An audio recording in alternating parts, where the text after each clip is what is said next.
Mboladdina ndibakoya, mboladdina ndibakoya, omwana wange ogenda mu bufumbo bw'omuntu, mboladdina gw'osoose, mwanange ennyamba buyambi, otereera obeeyo, ofumbe mirembe mu mikono gy'ensuwa yange, mwe mwentadde otuzzi otutono, kalamata bw'ajjanga, munosonseka ng'olwendo, mboladdina ng'osenako, otulala ng'onywako, otulala n'obatika, simanyi oba otegedde ensonga, kunnyonnyola bulungi ebintu, ototegedde ng'oŋŋamba.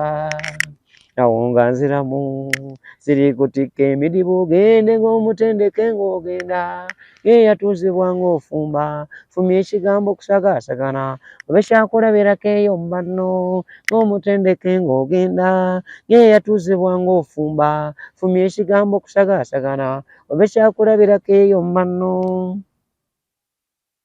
Kati genda osagaasagana olowooza obufumbo bunaabaawo.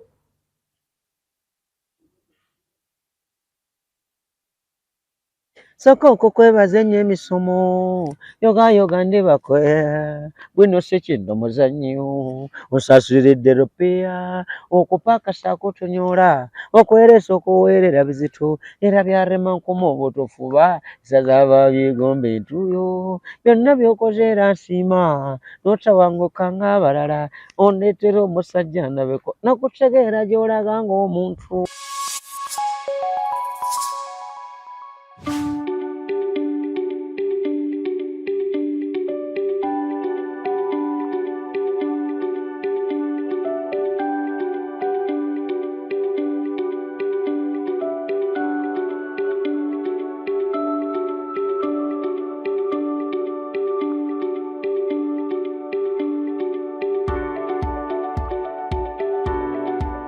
Ku mukutu kw'osaanidde okwekuumira okubeera ebinyuma ebipya n'ebikadde.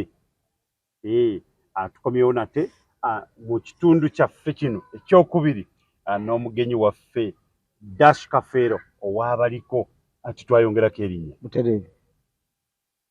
Kafeero ow'abaliko, awo nno Lukoye. Kitundu kiri twakomaawo nga tugamba nti omwami yakwata vidiyo ate yatambula nnyo. Kakati nno lindirira asooka obabuuzeeko abalabe ba Transmedia, awo nno Lukoye. Abalabe baffe aba Transmedia mbalamusizaako, amanya n'eddoboozi Kafeero ow'abaliko, okyongerako tokyerabiranga, ne bw'obanga onkubidde kasimuko ogambanga Kafeero ow'abaliko. Yenze kennyini mwenye ntudde mu bigere olwaleero okubaako obubaka obulala bwe tubatuusaako kuva wali we twakoma nga tuwumuddemu. Tukomye mu kitundu kyaffe ekyokubiri okwongera okutegeera Kafeero yaluwa era yaani, lwaki ali wano, lwaki afaanana atyo. Mbaagala nnyo, mwebale nnyo ababadde batusubscribingako ku mikutu gyaffe egy'enjawulo, abakometinga ku TikTok, abatufollowinga kyakabinyo, big up, mwebale nnyo, mwebalire ddala. Ebyo bye mukola bye bisinga obukulu, bye bituzaamu amaanyi, ne mulaba nga tukomawo leero okubaweereza. So nammwe abagenda okutugulira ku byokunywa olunaku olwaleero, tubaaniriza abali ku mukutu gwaffe gwa TikTok live, ebyokunywa mubiraba nammwe tunywa byabaliko ddala. So mwebeereremu nga tuli ku mukutu leero. Awo nno kaddemu ako.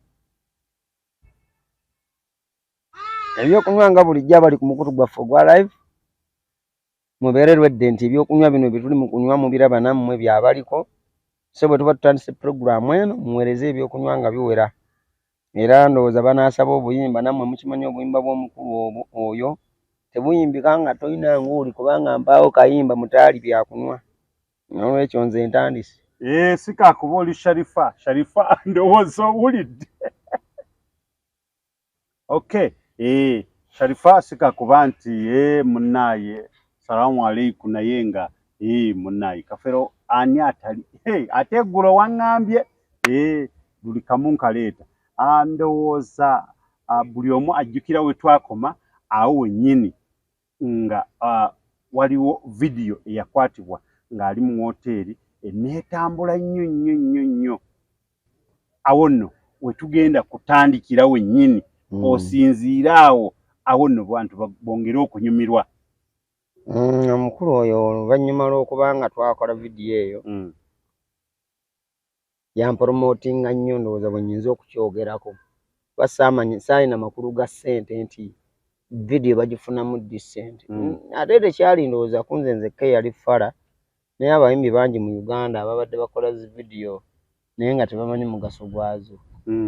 Abantu bagenze babuuka ku mulembe guno nti vidiyo bw'ogikola erina akasente keesobola okukola ki okuweereza. Nze nalaba kyewuunyo kugamba omuntu okunkwatako ne mu kamera nga ndabikireko mu kamera nandaba kinkolera nnyo era vidiyo bwe yakolebwa yatunda nnyo batandika okunoonyako daashi tukwagalako wano waliwo kasho jangu kakole bakuwaayo 5 bakuwaayo 3 bwotyo nga gwe kya ssente si kizibu kyo si kikulu wabula mbaddewa ndabiseeko waliwo kamera enkutte era nebaza mukulu oyo Sula nti mulimu ogwo gwe yakola yagukola nga yeebaza Kafeero naye ate yayambiramu Dash Kafeero n'ensi yonna kubanga bangi abaalabanga vidiyo eyo waliwo omukulu bamuyita Muvawala asinzira ensi za America yalinga ku radio Simba mutegeera taata yalina radio gyakolako eyo mu America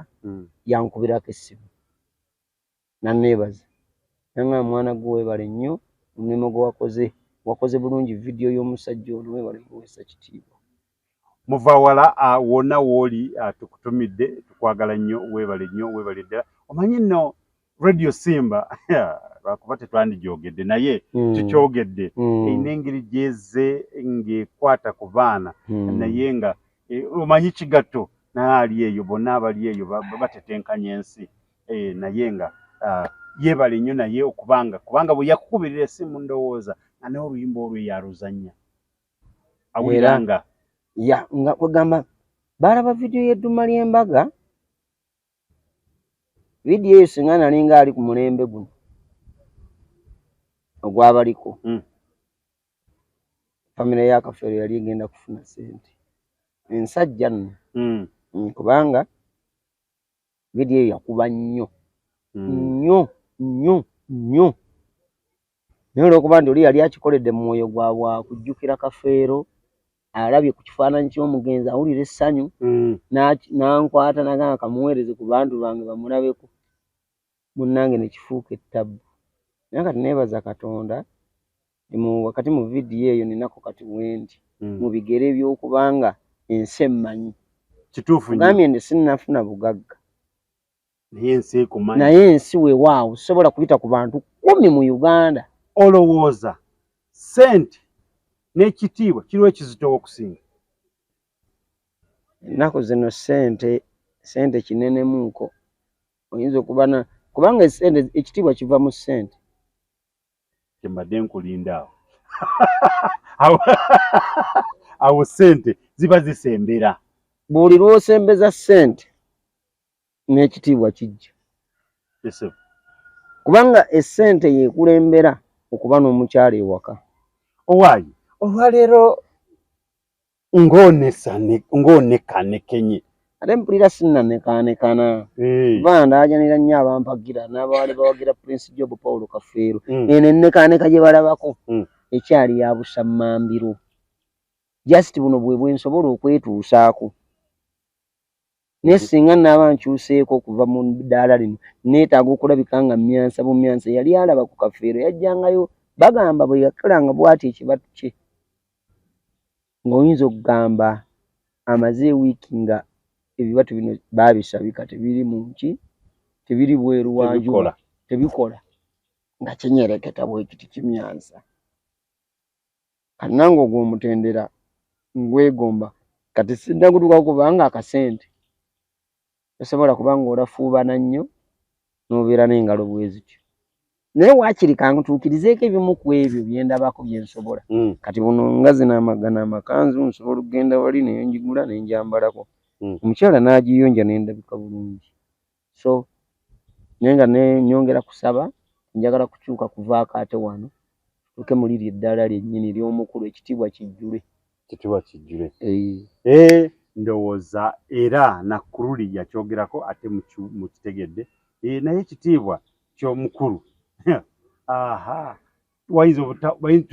ne bamala bagamba nti banoonyayo abayimirira mu kitiibwa ekyo essaawa zino nti no bagamba Uganda yonna oba ensi yonna kyo oyinza okuba nga agwa akyakiwangudde. Atujja kutambula mpola mpola awo nno kati tuvuddewo. Waliwo abantu akayimba ke bazze basaba. Kayimba kyobaako. Manyi nagamba Kafeero alina ennyimba nnyingi. Naye waakiri bwe bakwogera ebigambo nnyinza okutwalaganyaako ekitundu ky'oluyimba olwo wadde mba sirumanyiiko. Waliwo ennyimba za Kafeero z'otamanyi? Nnyingi. Alina ennyimba nnyingi. Nezisuulirangako gye ziri. Kati nno nze nalwerabidde kubanga nakukubidde naye ndikugamba. Kakatiiza obuzibu bwakulwerabira.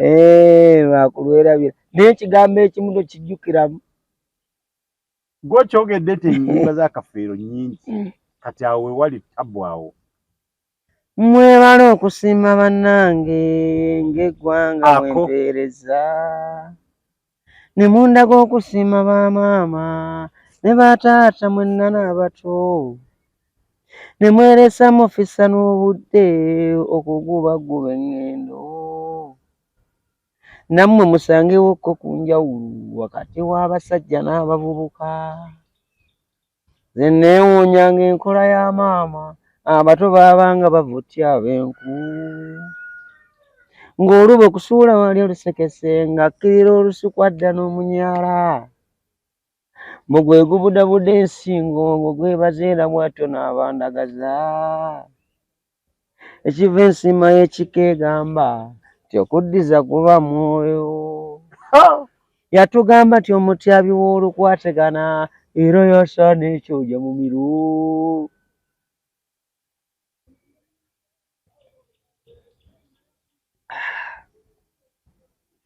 Yatugamba nti omutyabi w'olukwategana era yasaana ekyoja mu miro. Bwabeera akuwoza ebbanja gy'ataayiranikaako kututuma mu bibira. Akagambo ako oba okawulira. Kaakati nno bw'onyweddemu awo n'okiragiramu abo endowooza alabika akutereddemu ze ntiddemu. Bwe kyoba omanya bw'ondabanga nga nkutte egiraasi bwenti aba atudde awo.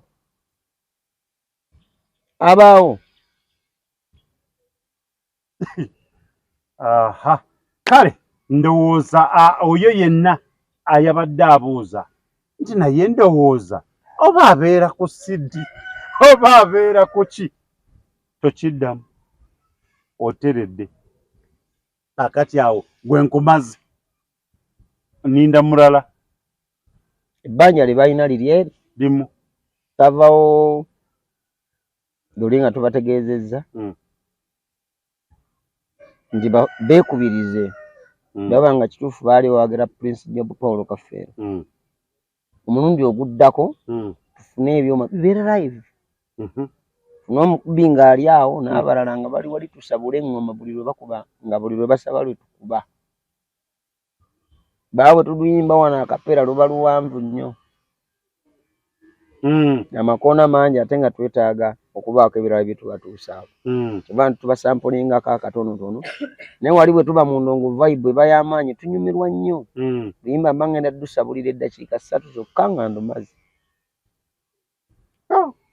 Luyimba lwa Kafeero olw'eddakiika 3 nange simanyi oba olutemya otya naye oluyimba lw'ovuga n'otuuka emukono. Anti live eyo bwe tuba tukuba live gw'osalawo ddi lw'owanvuyo oluyimba oba lw'olukendeeza.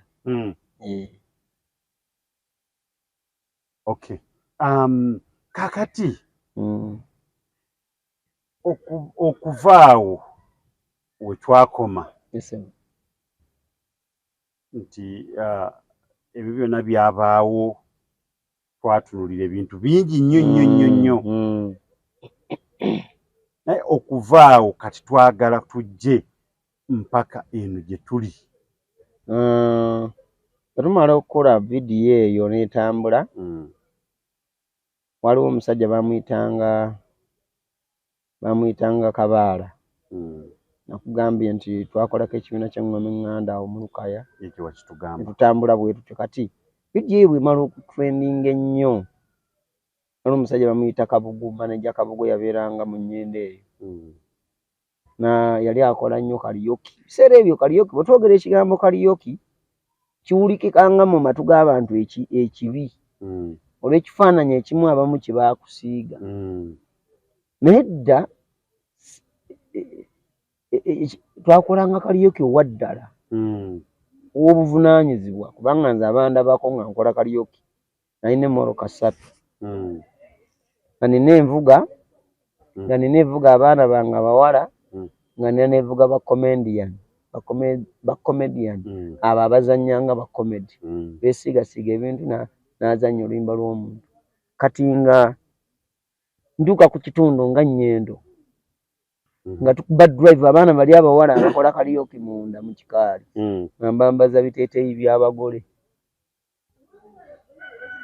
Tukuba drive ensinga ekuŋŋaana zigenda okuwera ssaawa 2 nga ekikaali kijjudde. Abantu nga banyumirwa kaliyoki. Twamutandikanga essaawa 3 nga tumumala 11. Ndi abantu tebaseera. Ez'okumakya. Nkutidde.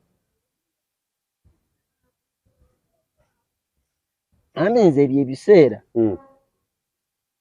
nayimbanga nandi ennyimba za Kafeero zaalinga mpanvu naye nga nsobola okuyimba ennyimba 20. Ng'abantu bakugamba tokoowa tomala. Ate ebiseera ebyo waliwo ebbugumu ddene nga mugenzi yakafa. Ng'ekifaananyi nkijjayo nnyo nga bw'ondabako mu bukwagala butayagala oyinza okulowooza omuzimu guvudde eri ne gugwawo. Era abantu bangi ssente zaabafaako nnyo mu vidiyo edumala embaga eyo nga balowooza Kafeero yakola oluyimba olwo. So bwe natandika awo ne tutambula ne tutalaaga Masaka oyo, tutalaaga ebizinga ebyo ebyakalangala ne tubimalayo. Ne nkomawo e Lukaya ne ndatta. Bwe ntuuka e Lukaya emikono ne gitandika okumpuba busho n'embugoba bwa kaliyoki ne nsooka mbuwummula. Ne mbeera nnyo mu mikolo gy'okwanjula. Kwanjula mbaga, graduation ng'ebyo mbikola. Kati kaseera katuuka essimu yange ebuliramu ennamba zange, abaali bammanyi ebiseera ebyo ne sisobola kuzzaako layini yange. Omulimo ne gusooka gugootaanamu. Bwe gugootaana omuntu omu najja n'aŋŋamba naye lwaki tetugenda e Kampala? E Kampala gye tuba tusinziira, emikolo gino ogiraba abantu b'e Kampala be basinga oggikola. Ne mmugamba nti bagikola naye bagikola mu byalo tebagikola Kampala. Kati nze bajje bansange eno mu kyalo, nze ndibasanga e Kampala nga waliyo oguliyo. Nga gw'olaba okugenda mu kibuga ng'ate emikolo gireke mu kyalo n'ogamba nedda ssebo. Kati ng'obusiru obulinga obuntambulirako bwe ssaamanya nti eri mu kyalo bwe bajjanga, oli kyali agezaako okuntegeeza ni mu kyalo bwe bajjanga nga nze neetwala ku mukolo ogwo. Naye eno bateeka okuyita. Naye eno balina kungula. Jangu oyimba. Oyagala mmeka? Oyagala mmeka? Nti njagala 10 era tujja kuwa 7. Otegedde. Kati ng'ate wali nze nguwulira nti guli waagundi. N'ogamba nze neŋŋenda ne ŋŋamba omwogezi nze Kafeero Junior nsobola okukola bino ebiseera ebyo nali Junior. Nsobola okuyimba ku mukolo. Kati nga nkuba omukolo ne banfuuwa ya 10 ne banfuuwa 15 nenzira ewaka nga ndi musanyufu. Kati ne omusajja oli kye yali ategeeza nti olaba bakufuuwa zino emitwalo 10 bw'ogenda e Kampala ne bakuwa 2 n'oyongerako 10 gaba mmeka? 3. Osobola okuba obulungi. Nga gwe tokirengera. Nza kiraba. Ndaba Lukaya yewaakabi. Ng'ogamba mubeere e Kampala wammwe. Ngende. Kati ojja ddi okuyingira e Kampala? Okuyingira kwange Kampala naku lwakya lumu ne maama w'abaana saamugamba. Nalina kawala kange kato kaali ka mwaka gumu n'ekitundu ke nagamba nti tugenda Kampala. Kokka ke nagamba nti tugenda Kampala ekiro. Era obudde bwe bwali ziwera ssaawa nga mu 10 awo. Akaana kange ne kanzuukusa nga taata waŋŋambye tugenda Kampala. Maama wako N'agamba wangi n'abuuza ate mugenda Kampala kukola ki? Ne mugamba owaayi senga w'omwana ono yansabye ntwale omwana ono amulabeko tukomawo ku makya. Nagenda sadda ngaza akuba amasimu nga mugamba owaayi senga w'abaana akyanjagala eno nkyawummuddemu nzija kasita oli bulungi nange ndi bulungi tonabulwa kyakulya. Natuuka eno nensanga mukwano gwange bamuyitanga Kasozi Arafaati abeera eyo gundi ku Kyebusaabala nga mugamba munnaye Kampala nnyingidde naye sinaba kwetereeza. Jangu nambudamya akaawa kaawa omwana omutadde wa senga ndi naye nnimba.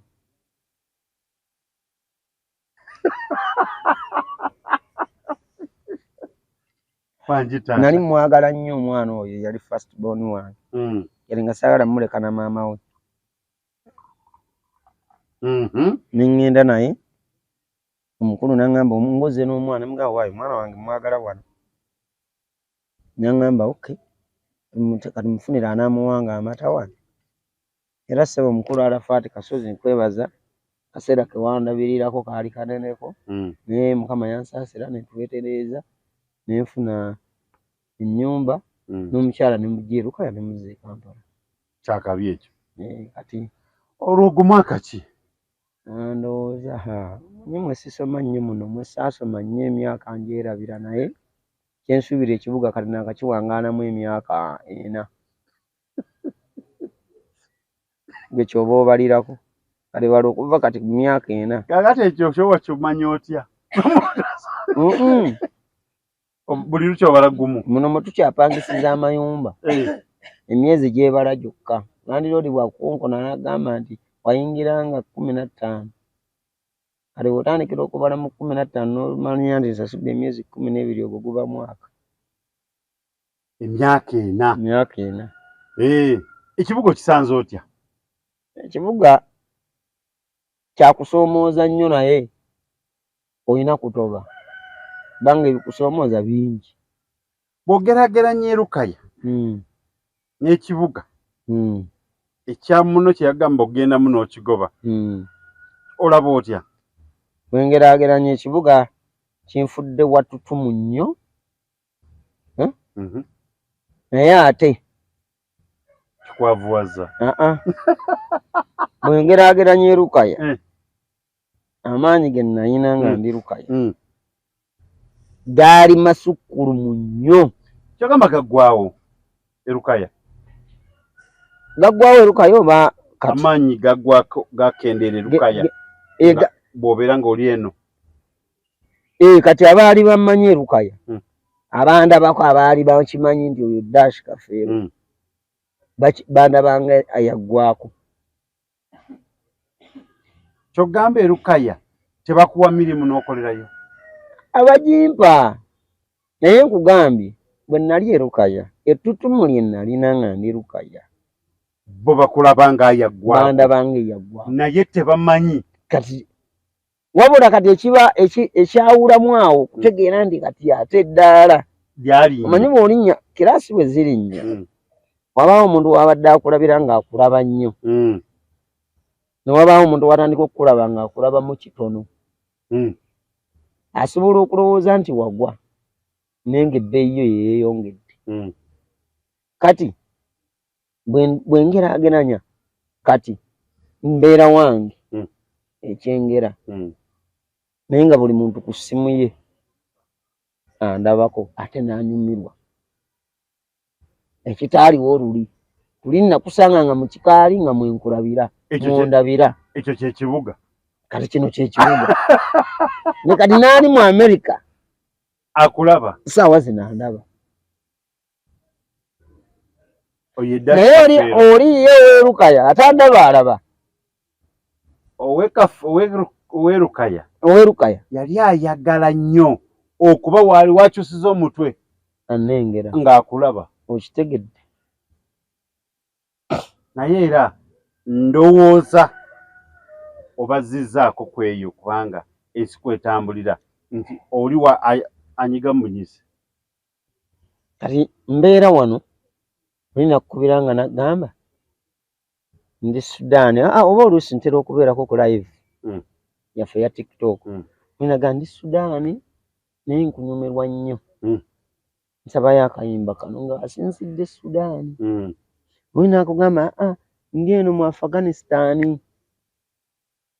ne mbuuza eyo waabo wagundi ono gwe batta n'agamba eyo gyendi mu bentalo nti ye era nyongera okutumira madamu Jojo mwana oyo Jojo ayagala nnyo music wa Kadongo Kamu Jojo naye ffe mukwano gwaffe ku Tonazi mukwano gwa tavaako omwana oyo nsaba Katonda amuwa ebirungi bingi byasuubira kubanga omuntu alimu omusi omanyi kati mu biseera bino eddiini zaffe ezatukuza olumu zivvoddwa kakitwale zivvoddwa tebakyazitwala ng'eziyigiriza ne balaba nti abamu kati ebintu tukola bye tukola ki bye twagala oba bye tusanze olw'okuba nti eddiini zaffe zayingiramu abantu abatali baki batuufu ne babuzaabuza abantu baffe naye ng'ekituufu omusingi gw'eddiini gwatukuumanga nnyo nga tuli bantu balamu nga tuwa abazadde baffe ebitiibwa wa muntu omukulu ekitiibwa tosobola kwasamya kamwako ku myaka gy'olina n'ovuma akusinga ng'ekyo kintu kituwe naye kati olw'okuba ensi egenze etabangukamuko lwaki neebaza Jojo kyenjagadde okutuukako nti Jojo ku myaka gye gy'ayina ku myaka gye nga bw'omutunuulira ayagala ennyimba za Kadongo Kamu era waliwo n'abamulumba mu peegi ye ne bamuvuma omuwala omuto lwaki ayagala ebiyimba bya Kadongo Kamu eggulo endowooza mu kusooka tebabitegedde naye gye wanzirukiddeko ng'ate kirala okitegeera owaayi ate otukoze otya wadde tundowoozayo kalala ne mbagamba mukakkane olulala omusajja n'akugamba nti kkiriza nti okuza ebyo byogenda olowooza byakitobwe twaliyonka maama bwe ne bwekuba okufuna obufumbo obupya nze ndabanga kumunyongoza bisiriiza bw'oba wava mu ddya erisoose eryokubiri lyo linaabeera litya okakasa onooliwangaaliramu ntumirako Ani Teira wonna wooli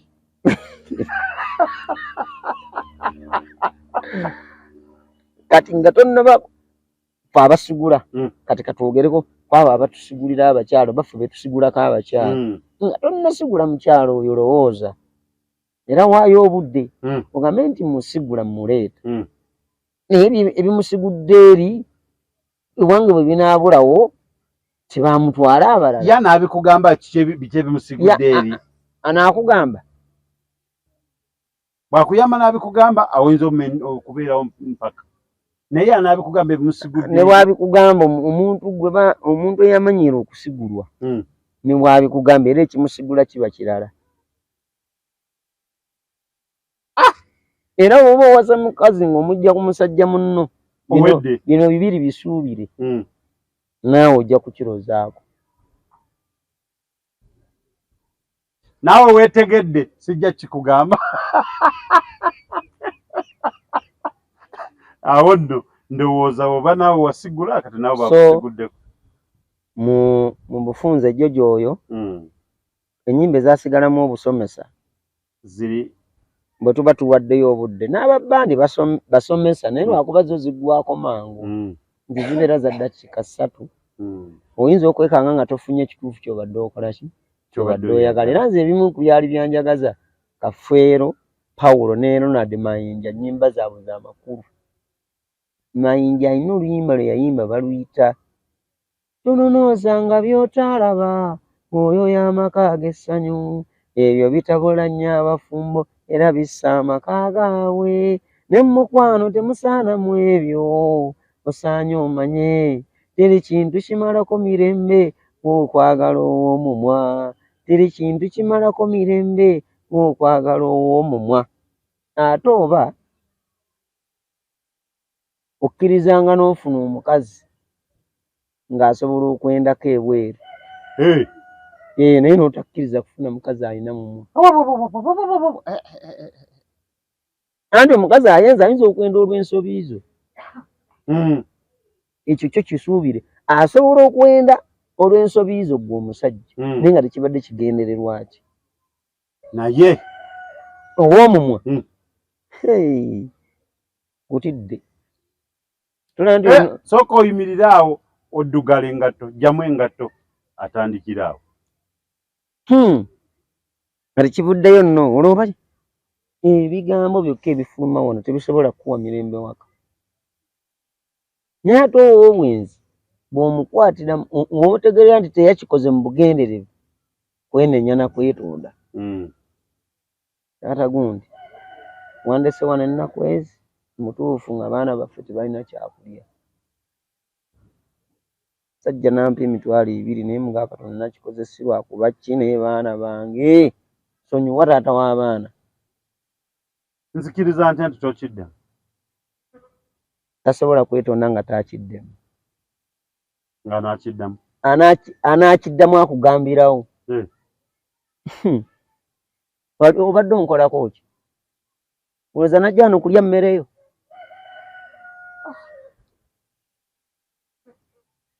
naye era bw'oba olina omukazi nga wali omwagala nga yakunobako oba nga yagenda mu nsonga z'olowooza nti zaava ku ggwe munone ogwe gwe bagamba sinze waliyo omukyala ng'essaawa zino yakuvaako naye nga si kwagala waliwo okusomooza okukuliko obulamu bwensi tuyita mu bingi oluusi landiroodi ennyumba eweddeko akugobye agamba sibeera na kisajja kyabukira tolina ssente kati omukazi n'agamba kati nkole ki kaneyongereyo naye kumbe neiba wali bulijjo amulinze otegedde kati bwe weekuba mu kifuba ng'ekyamugje wo bwali bwavu akyakwagala okyamwagala waliwo ensobi eyakolebwa eyo gibikke komuneeti waliwo abakazi nga baali bafumbi naye ng'ebizibu byasukka mu maka ennyimba z'omugenzi Kafeero nga azituddemu essaawa zino ye dash Kafeero owabaliko okuggyako ye Bloodina ndibakoya luyimba ki olulala olwandibadde lwefaananyirizaako ku olwo nantabuulirirwa ate oyo bannaaki nantabuulirwa waliwo n'oluyimba olulala baluyita nandabe baluyitaani maama nnyabo kamala okunywamu manyi bwe mmiramu lujja kujja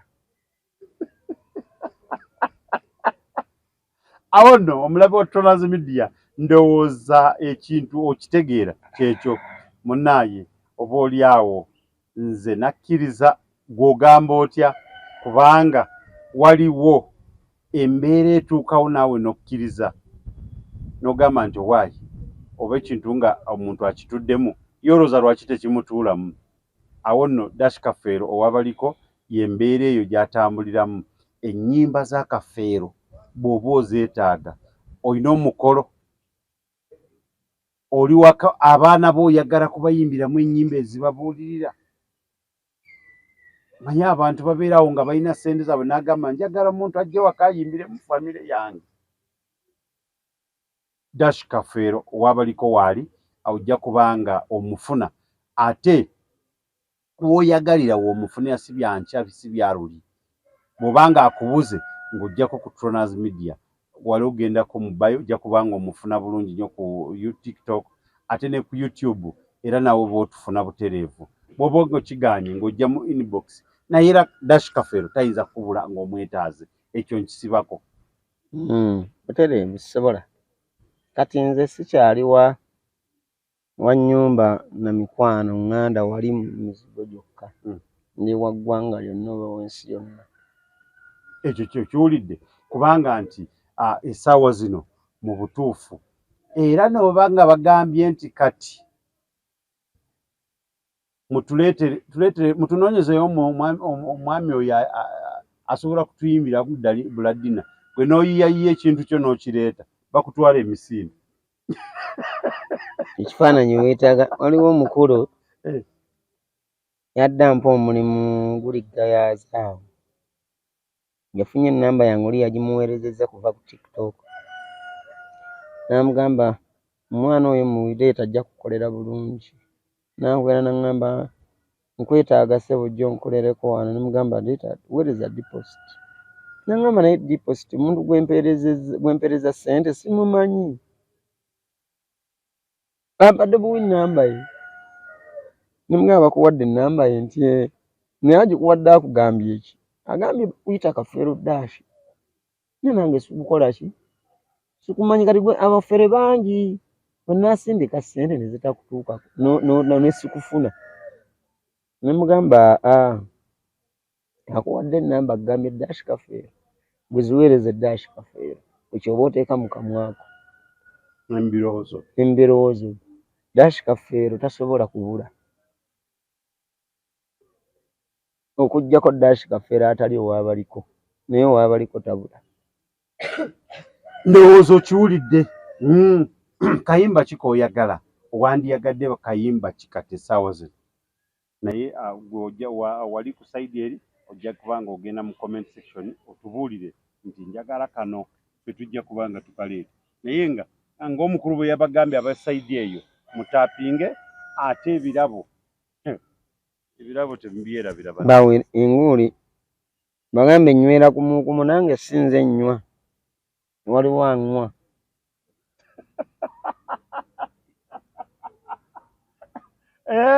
Ndowooza mubitegedde awo nno abali eyo mweweereze ebirabo ate n'enguuli si anywa, muntu mulala yanywa. Gwe sitategeera nze bisaagala kubisitula. Kaakati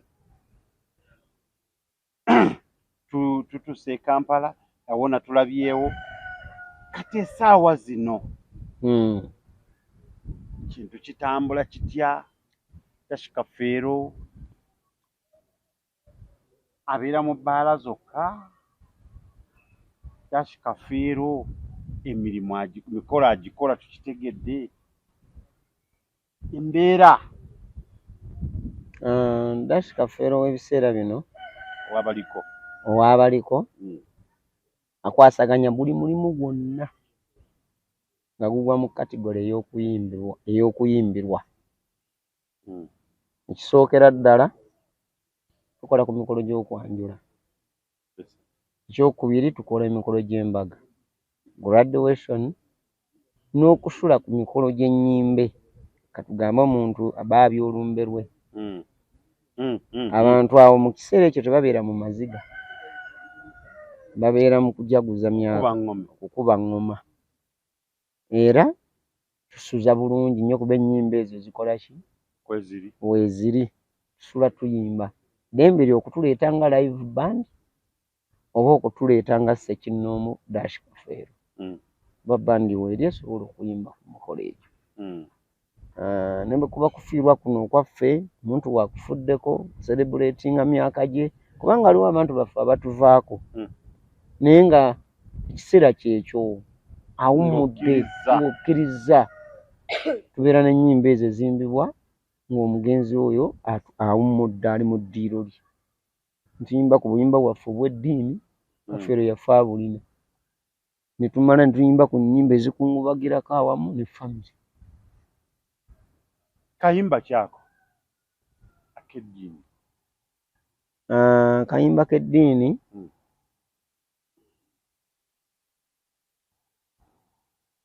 bulungi naye katuyimbeyo kano.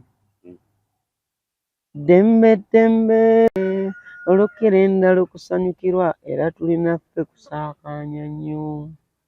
Gwe twanyumirizaamu Yezu Kristo omununuzi w'ensi, duniya yayuuguuma nnyo ng'omuyinzi oyo akkirira emagombe. Yayayaana nnyo bwe yakubwa ennyo n'okusambwasambwa.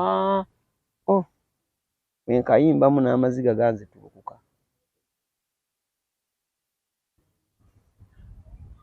Ababatize tuyimbe nga tusaakanyiza waggulu ti mirembe mirembe Mukama waffe okuva emagombe. Aye wuuyo ayambadde obutafu okuva emagombe. Mirembe mirembe Mukama waffe okuva emagombe.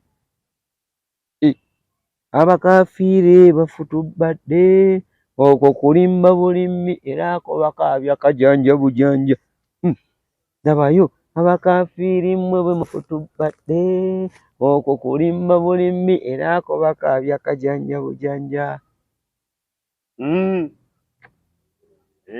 Kituufu.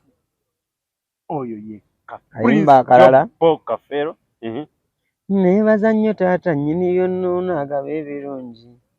Tunda weebale sitomi njenye mmatidde nyinza ntya obuteebaza nga nali mwavu kati nnaku ssente. Obwavu obwannuma mba ngaali kaloganzi nampugula obuzibu obw'obulema settulu lya liiso sibangako wakyamu bameka ggwe buulabe nzadde ne ku baana mwempitira mpita ng'omusajja. Nina amaka ebintu ebyo nno ng'ate bifunwa amannya gaabuze abakadde b'emyaka n'abava e Bulaaya emisiri simanyi nayo baŋŋambye njiyo oluyimba zaani nange akwasa abayivu mukawaligo mama emukonga nga mwebaza temunakyaggwalina eddoboozi. Awo nno ndowooza ekitundu ekisooka tugenda kusooka tugende ku mulango wa bakama baffe. Awo nno tukomewo n'ekitundu ekiddako tulabe kitambula kitya. Kyembadde mwagaliza embazze kibuyaga asudde Tronas Dry Cleaning ebujuuko kyekyokuddamu kyo bya dry cleaning services. Twoza engoye za buli kika, emijozi, uniform, gomesi, amasuuti n'engoye z'emikolo zonna tusangibwa bujuuko Katete stage awo ku Kalongooti ku kkubo eridda ekyebando. Leeta engoye zo mu Tronas Dry Cleaning tukwoleze ku bbeeyi rayisi okumanya ebisingawo kuba ku noti 7 42 44 76. Tronas Dry Cleaning ebujuuko. Tronas Mart Store bakafulu mu kutunda emifaliso bakuleetedde emifaliso egy'omulembe egiriko eragala mufaliso gwa ssomero omugango ogukuluma jangu mu Tronas Mart Store tutunda emifaliso okuva ku inchi 2 n'ekitundu okutuukira ddala ku inchi 8 ku 12. Tutunda piro, blanketi, amasuuka n'ebipiira ebyambaza ku mifaliso biyite bimakintosh beeyi entono. Tusangibwa Nansana Hoima Road opposite Ivory ku Mayembe. Okumanya ebisingawo tukubire ku noti 772 275 7. Tronas Mart Store bakafulu mu mifaliso. Tukomyewo mukulikeyo mu bulango bwa bakama baffe. Awo nno tugamba nti Tronas byebyo byekola byebyo byebakolera n'ogamba nti bannaayi kaakati Kafeero yava mu bulamu bw'ensi eno tugenda akola tutaffe nakati nina omukolo gw'omwana wange naakola ntya. Kafeero waabaliko ajja kuba akikukolera. Blood namukube naawe otye endeku ng'emuli wadde ekikapu akiina. Bannaffe abasiraamu ate bo tebeeraliikirira. Bwe tuba tuzze ku mukolo gwaffe ogw'okwanjula nga gw'abaswahaba tukozesa soda. Tetujja na byakunywa bino. Bino tubiteeka eri mu mikolo giri egyaffe. Naye bwe tujja ku mikolo gy'abayisiraamu bannaffe tubawa ekitiibwa kyabwe. Mugula stone ne muzimalayo stone oba Sprite. Yes, ne tukozesa oyo. Oba Sprite. Yeah. Ne muzimalayo omusajja n'akyapa. Okwanjula ne kunyuma. Kubanga tukkirize tugaane wano mu Uganda temuliimu muntu saagala kuzaala w'abayimbi kubanga bayimbi balungi nnyo b'amaanyi ddala naye teri alina luyimba lwenkana lwa Buladini. Nedda ssebo si kubazaalawa mu bitiibwa bakimanyi. Olwo oluyimba ng'omwana we ayanjula n'olumukubira ebirala ne bibitabaho oba omaze omuwa obubaka obumala. N'abaliwo n'abaana abanaafumbirwa enkya baba bamaze okutegeera. Sijjukira oba luli twakayimbamu Oladina naye era olowooza baka mwenge olowooza nti banaakatamiira tebakatamiira. Olowooza mikolo emmeka nga gwabaddewo ne gubeera wali n'obeera ng'ovakwera nawe n'agamba nti wali nakawulira wali nti tebakankubira. Olw'okubanga oyogedde bw'otyo n'okubalaga amakulu gaako lwaki tukakozesa nnyo mu kwanjula kankakubemu.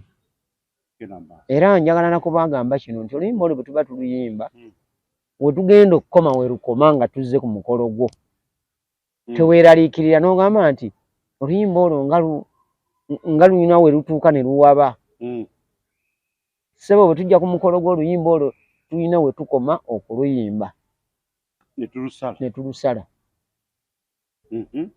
katusumulule mboladde nandebakoya mboladde nandebakoya omwana wange ogenda mu bufumbo bwonga omuntu mboladde nagwosoose mwanange ennyamba buyambi otereera obeeyo ofumba emirembe mu mikono gy'ensuwa yange mwemwe ntadde otuzze otutono karamata bwajjanga monosonseka ng'olwendo mboladde nangwosenako otulala ng'onywako otulala n'obatika simanyi oba otegedde ensonga kunnyonnyola bulungi ebintu ototegedde ng'oŋŋamba awo nga nziramu siri kutikka emidibu gende ng'omutendeke ng'ogenda ye yatuuzibwa ng'ofumba fumya ekigambo okusagaasagana oba ekyakulabirako eyo mu banno ng'omutendeke ng'ogenda ye yatuuzibwa ng'ofumba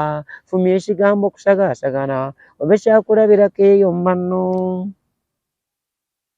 ati genda osagaasagana olowooza obufumbo bunaabaawo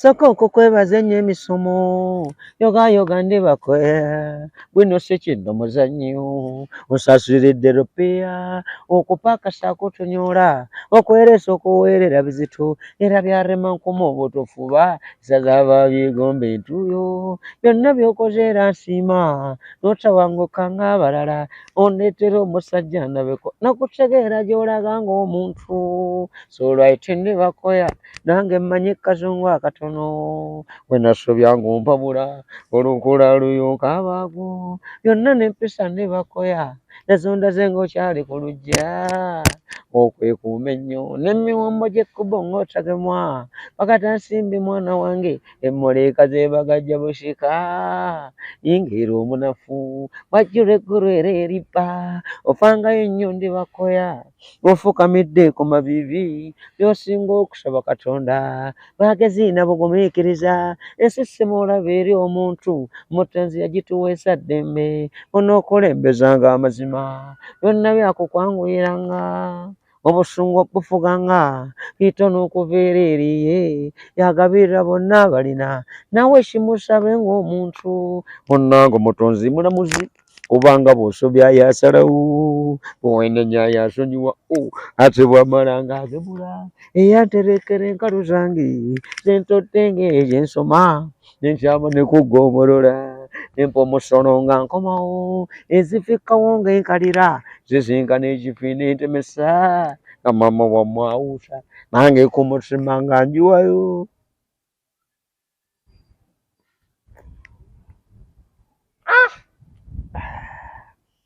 mwana wange weewale nnyo obunafu yensibuko y'empisa ez'envundu abanafu baba bansaala ate omunafu alingiriza yaneerezanga abagenyi buli omu n'ekiti kyagwamu munnange tolengeza abantu amagezi gaabagambitwe simigejjo byakakimpuubidde akawero toddamu n'oswaza olujja luno ojja okuwemula enjuwo yange okumpanyiriza mu bufumbo obukumpanya ab'obende bakoya bukwasiza abangi mu byokya okukuusiza omusajja olubugo bere byekweka birumireza ebyabasawo n'okweraguza ebinkodoolo ndibakoya naagana agabindi agabiruse obigezanga ng'olama nkidda mujjojo wange nti ebinkodoolo n'okweraguza akobigezanga nnyabo wange nene bwe ndiba amagombe nkomawo butidde kwesiganga katonda kitaffe yona atalemwa tusobya n'atuddiramu ezo emmandwa tewali yeesonyiwa ebituula by'abakyala ebyo toliza amazina bazunza ŋŋambo yennakazadde w'empisa ez'empemuzi nebyo besita z'obikolimisa ekitiibwa ky'abalongo okuuma n'omukwano omungi ennyo ebyama byawaka ng'ozibira ate owakalebule ng'oshawa Jojo benga muyambi omutima omudduukirize omukono omuzadde nkusaba tekugotozaala gwe gubonereza ogende ng'omutendeke ng'ogenda ng'eyatuuzibwa ng'ofumba fumya ekigambo kusagaasagana obe kyakulabirako eyo mmanno kaakano akatanda akatono ke nasobodde omusibirayo akaiso n'ekidonde kyawoze ng'ogenda omukyalo okuzuula omunafu wa bba osooka kuddaabiriza nga nsawo ye bitusuza ku ggombolola ng'ez'ogwa kaisaali nasudde engerayina eyakambe olukato n'enjulu n'ekiwabyo ataka akasimu nekungalanje osigako osibiriddeyo n'ekisolo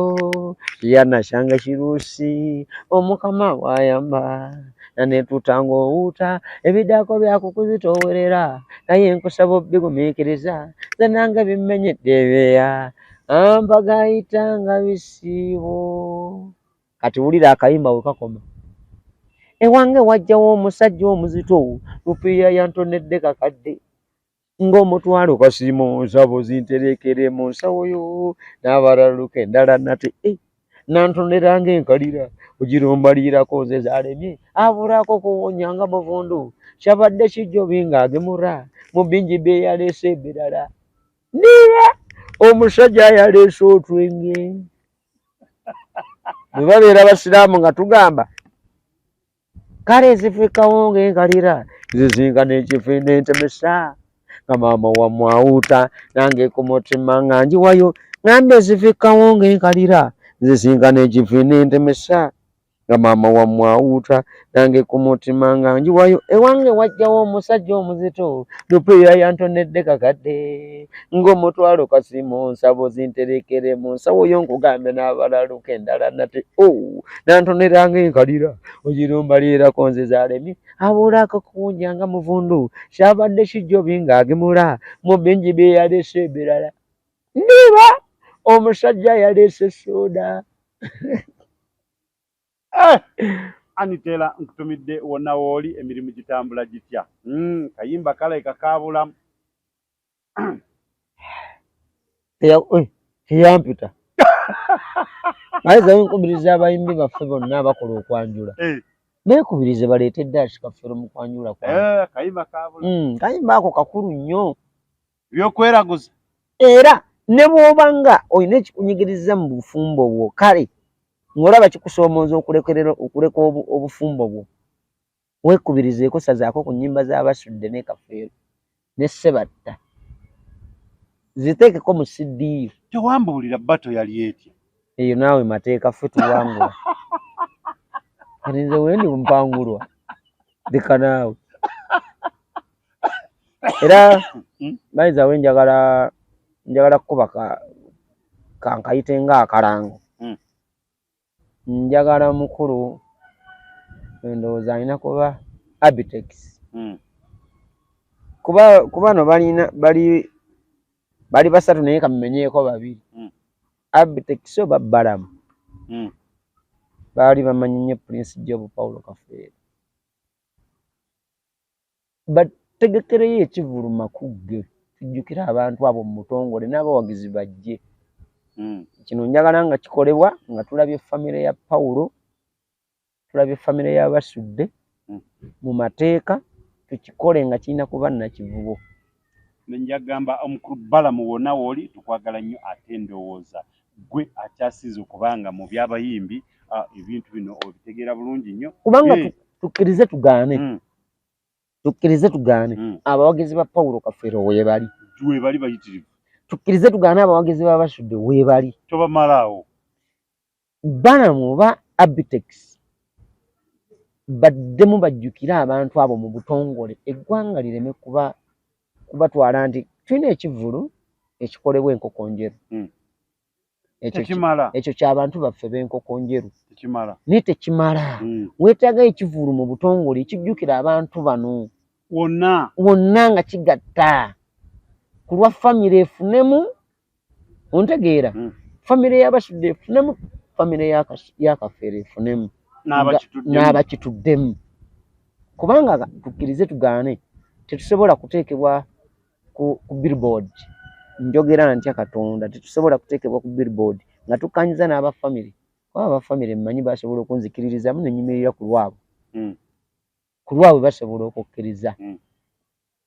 Ne nyimirira ku lwabwe ne bateeka billboard zaffe ku bitundu ebyenjawulo nti Nakivubo Stadium. Ate baagiguddewo. Tugende kuba Kafeero baakolerayo ebivulu byabwe. Tulina okubajjukira abasajja abo baali bazira nnyo nnyo. Tulina okubajjukirako ekyenjawulo ebyenjawulo. Kiri ekivulu kibaayo ky'abaana baffe.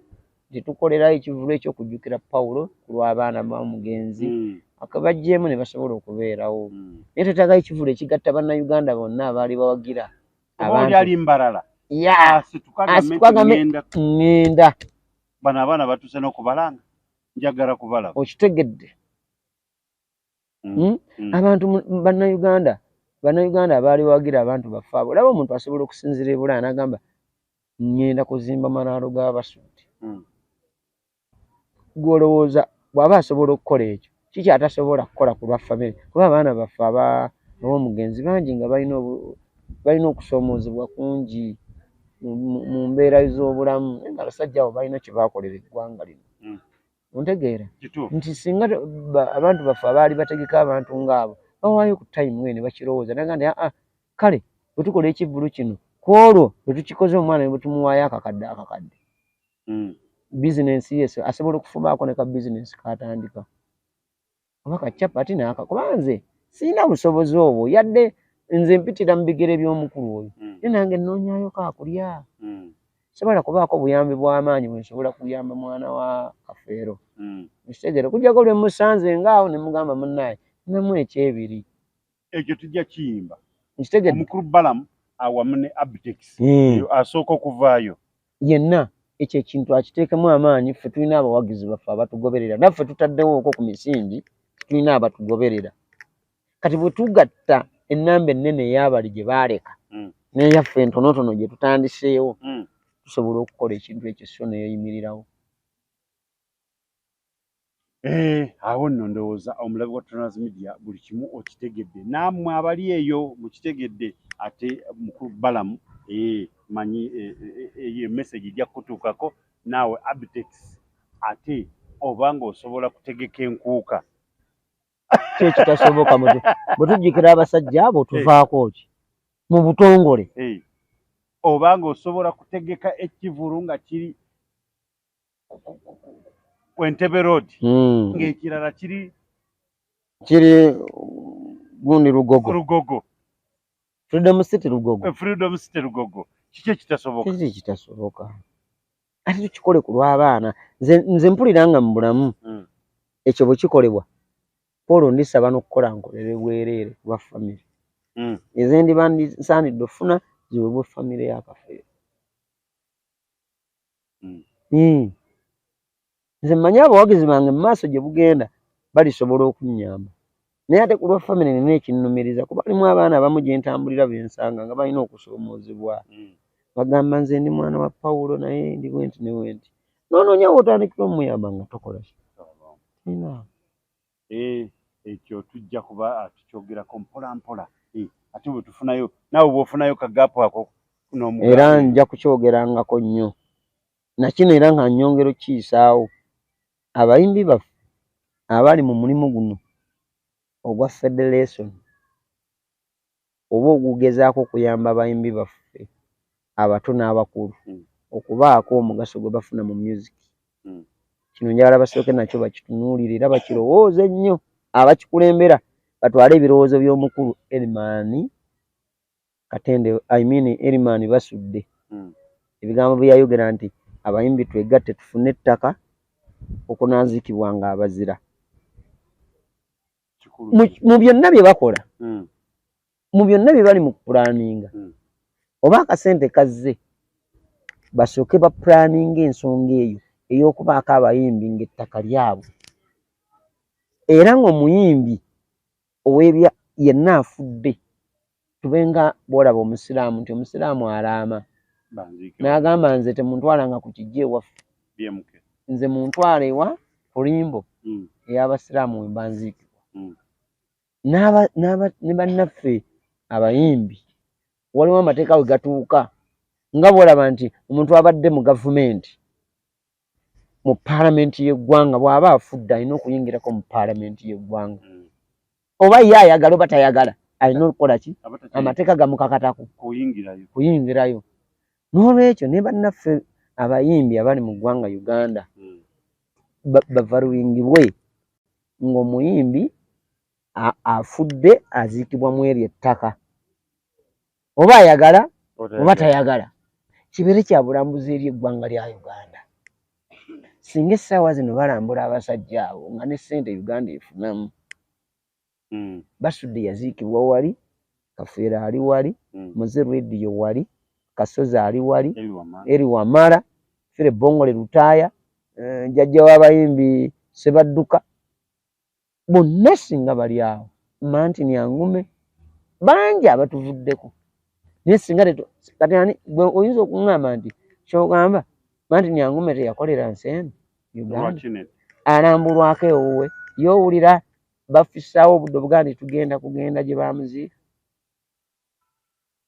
Naye singa abadde wano Kampala ng'ettaka liri wano omuwagizi w'agendawo n'amusabirayo essaala.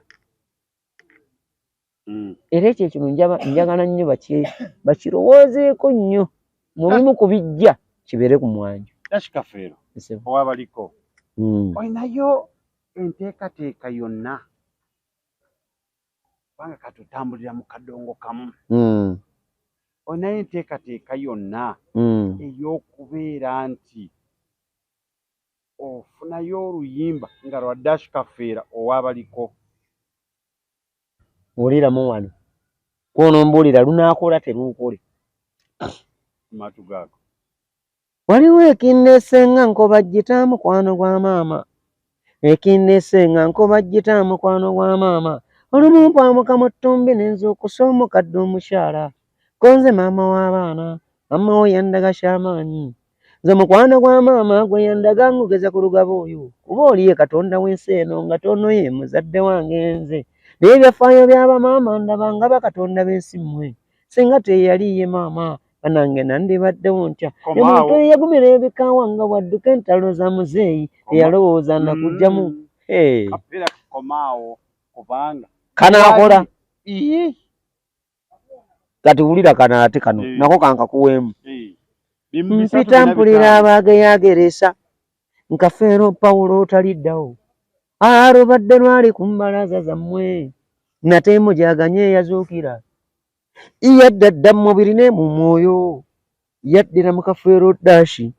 Kale buli eyali amuwaagira eyo yonna amaaso n'amatu mu bintege mbalage sitayiro ze yalekenka nekisiti Kafeero Dashi nga sinnalondaga nnyo ndaboozi yange ow'endeku gwegira ompeerezi, kale mpeweza mimiro ginyakiridde n'oweekyuma kibwatula enzige.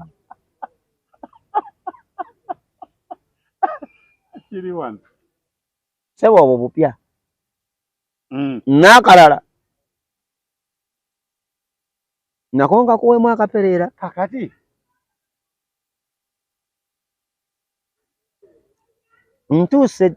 Ntuuse Dashi omuto erya Dashi nga ndigasseeko ezembalambike musaayi muto n'ebipya mbibajjireyo ze ndi nzaalwa ya Mulaakaayi, envuumuulo embulaakalevu bwetonga ya akasajja akatono okagayiza mitala wa mugga natandika mpola mpola asaaga nga banga yambunoona yimba bishi ndi mutono anti nnyama yalo abange bodde si eyimba. Kafeero Siniya yandoosezza zijembalungamye tukwatagane tuve mu nnyombo z'ebyobufuzi twogere ebitukulaakulanya okusika omugwa ffekka twemette n'enzira enkamwe okwogera ebyabalala bannange bituzze emabega zi gavumenti twegatte wabeerewo okukkaanya muffe okusika omuguwa nedda n'emmundu bituzze emabega bannayuganda twegatte wabeerewo okukkaanya muffe okusika omuguwa nedda n'emmundu bituzze emabega.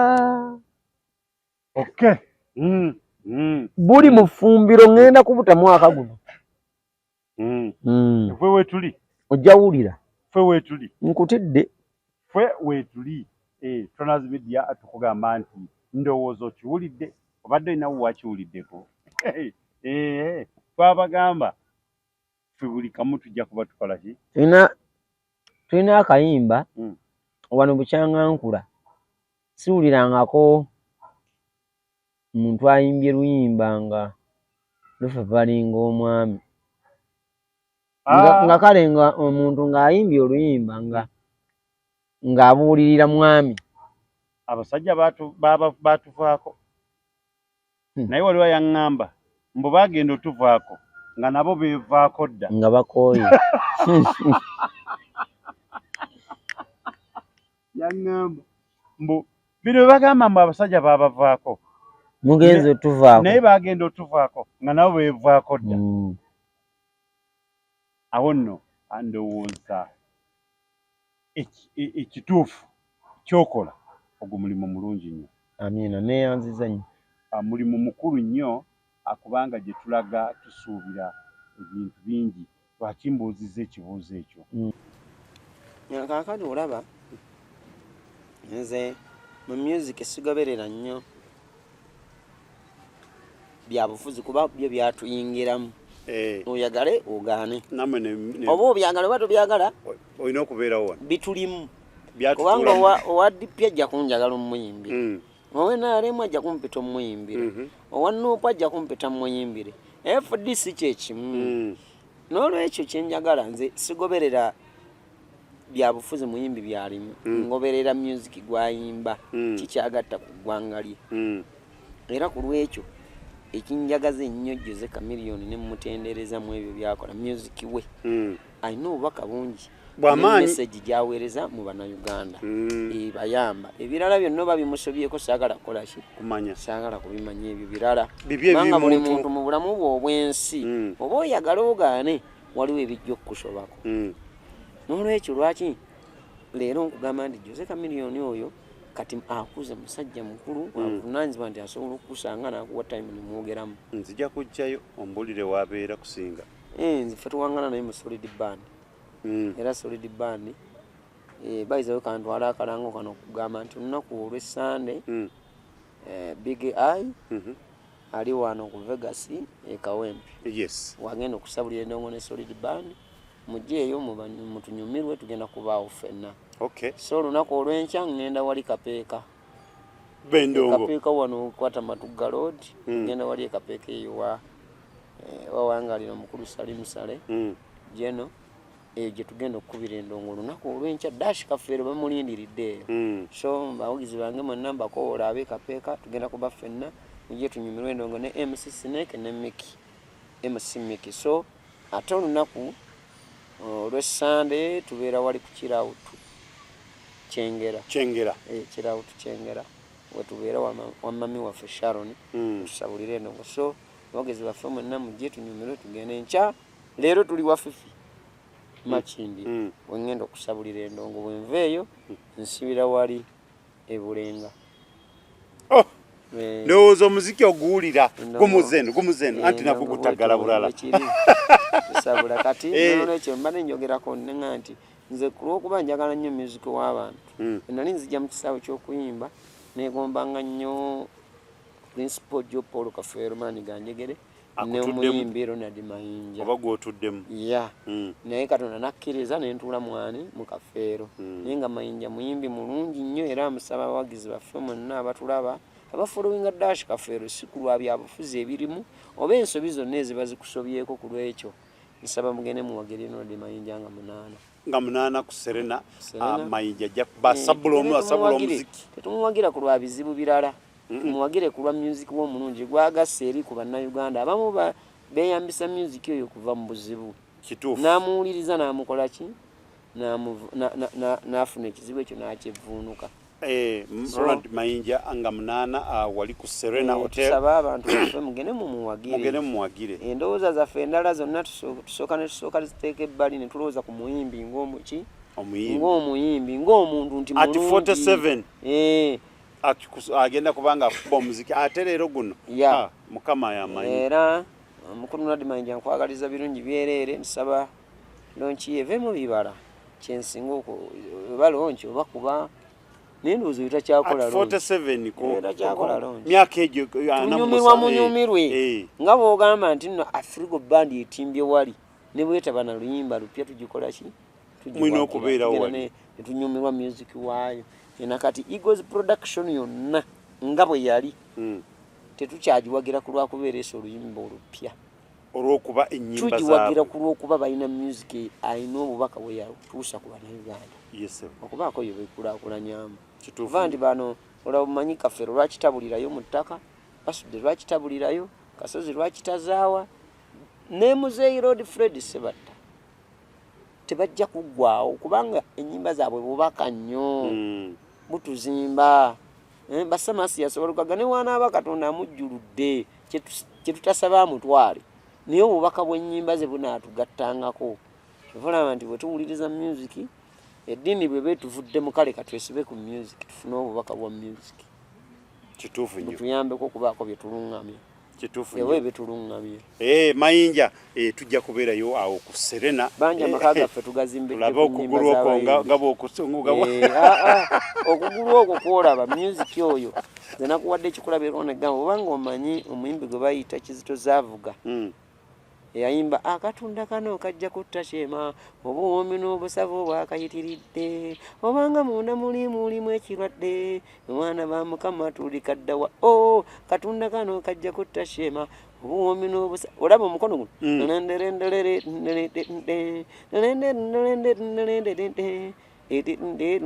ogwo omukono gwakola ati wogusibirako emabega oluyimba kati action ya Kizito Zaavuga eri mu mukono nakuba ebivuga mwe muli tuni olina okugoberera kyakola kati ne Mayinja Ronald okugulu kuno bwolaba tekweyagala manya byayimba tabifiiringa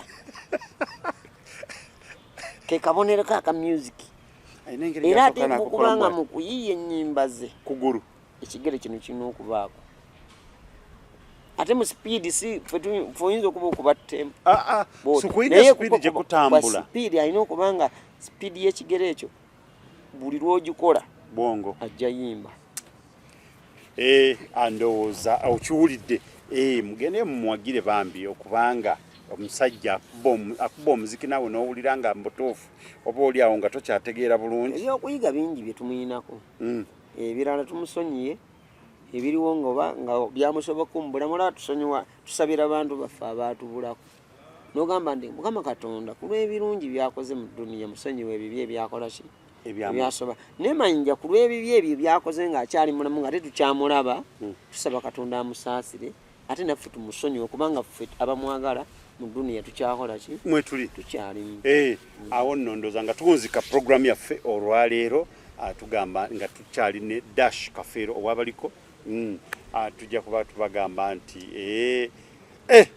ekintu kitambudde naye olina akatalekeka akatalekeka mwezi gugenda kubeera gwa kutaano Dash Kafeero agenda kuba akolayo concert ye olw'emyaka 5 gy'amaze nga aweerereza mu linnya ly'omukulu Principal Job Paul Kafeero Maanyiganjegere oba mu kitiibwa kye okumwagala kumufaanana twagala tujje tumwebazeeko Dash asobole okubaako byatuukiriza mu bulamu ebyo byennyini omugenzi Prince Job Paul Kafeero byeyalimu ngenda gezaako nyinza obutatuuka mu bibye naye kangezeeko wakiri mulabeko ebiki ebitonotono okugeza twetaagayo entambula kuweesa Mukama waffe ekitiibwa boda tuzirinnye ebbanga erikola ki erimala era nsaba abawagizi bange mwenna nti mwezi ogwokutaano enaku z'omwezi ze ngenda okulaga awo ngenda kuba nkufulumya posita ne mu bifo mwe ngenda okubeera mujje mumpagire abali ebweru w'eggwanga mujja kuba musobola okunsapootinga nga musinziira eyo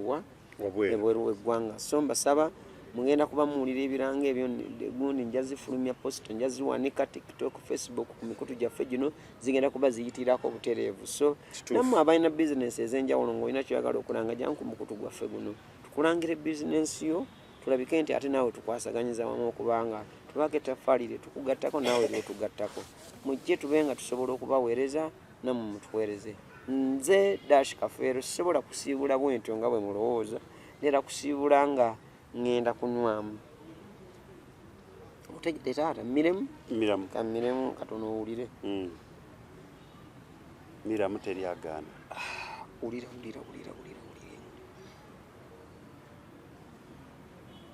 kale weekoberezanga nnyo mu kujjukira mukadde akaziwaani yakukwatirako kaabe mukazi nga yasse okuguma mu buzibu tasaana kwerabira ensi esegera ayengeza omwo mwe mulina b'empisa ezo zimafunyo oli naayatulanga ye bw'atataswala beebagana eddalo eyo ku mikolo lw'ebyendya ng'avudde mu kulya nga yeetali awemula mu nsonga eyo ye wava akazaalabulwa bula obusobozi obw'okubyetuusaako nziringana abalimisa ebituusiddwa engeri y'eggonjo nga ye yeezira ekisibo nga ggwe ddala wava mu by'okuswalokoka ebimpemempe naawe byowulira ekiwema mpaka ne ku nsigo gikyandisisi ekwefuumuula okwongeso liggumba nti ebintu by'ensi byebuze ngeraageranya era okusinga byagala kwekenneenya emize egisinga tekifaanana bannyini gyo mwegendereze ennyamba liba ebirega emisege mwezanyiwenga ennyombo nga mukyali ebuziba nzizaayo emisango ekyokanyisa ennamula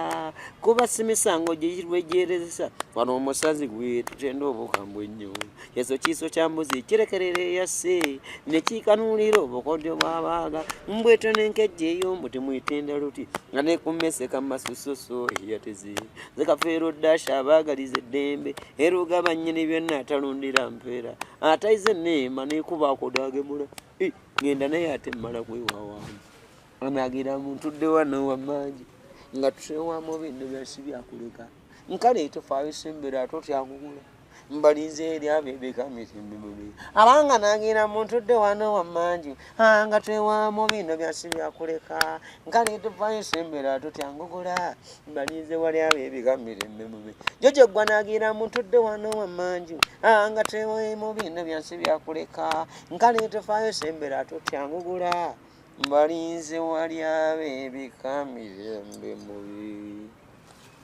yoyo